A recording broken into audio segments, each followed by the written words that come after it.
Madre John Madden, they call me Juanito in Mexico. I'm sitting in the doorway of my tiny house at the north end of the Acapulco Pueblo. It's dark out there. It's almost 7 a.m. I want to give one more tip about hanging out in the silence. I recommend this.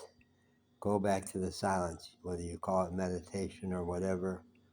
Go back to that spot where your mind is quiet, however you get there. I use cigarettes. I'm not even sure anymore how much it is that the tobacco grounds me. I'm sure it does. But also the smoking of a cigarette is a ritual where I've promised God that when I smoke a cigarette, I will say thank you, God, every time, and that I will get quiet. And I do. Sometimes just for a couple minutes, sometimes half hour, sometimes an hour or more. You need to do that because if you're not coming from a quiet, peaceful place, you're going to create chaos like the puppy next door. Mayhem. I'm good at it now. It's the portal to beingness. It's that place. When you get quiet enough, it's possible to remember that you're part of everything, which is the truth for all of us. I'm at the point where I can shut my mind off entirely. Just boom, nothing going on in my mind. I take in the sounds and the sights, but there's no chatter. So here's another tip for doing that. Now, what was the tip I was going to give you? The tip is there are a couple of sounds you can hear inside. I spent a year on a path called Science of Spirituality. It's not the much more popular science of mind. It's a little Sikh, S-I-K-H, Indian tradition. Sikhs are the mystical wing of Islam. And this was a teacher outside of Chicago, in the western suburbs of Chicago, was the guru, who I never respected as a guru.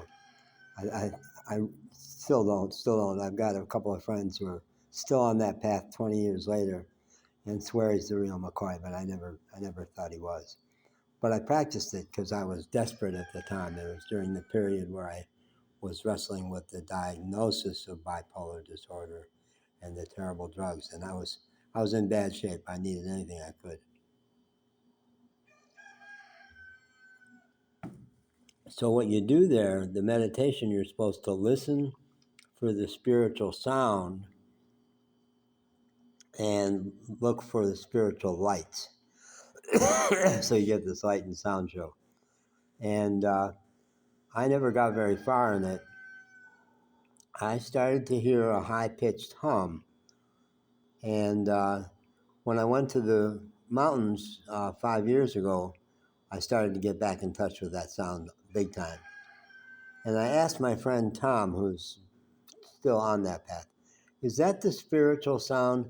I'm starting to think it's really just the hum of my brain working.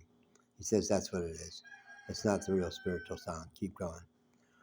And then not much longer, a few months later, hanging out in those mountains, which were so magical, I started getting a deeper sound. It's more of a low hum. And I get that now on a regular basis.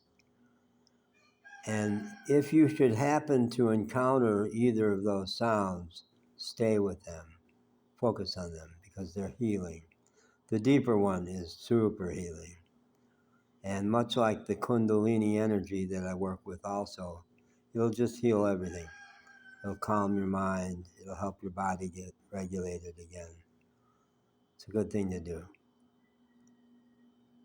Okay, tally ho.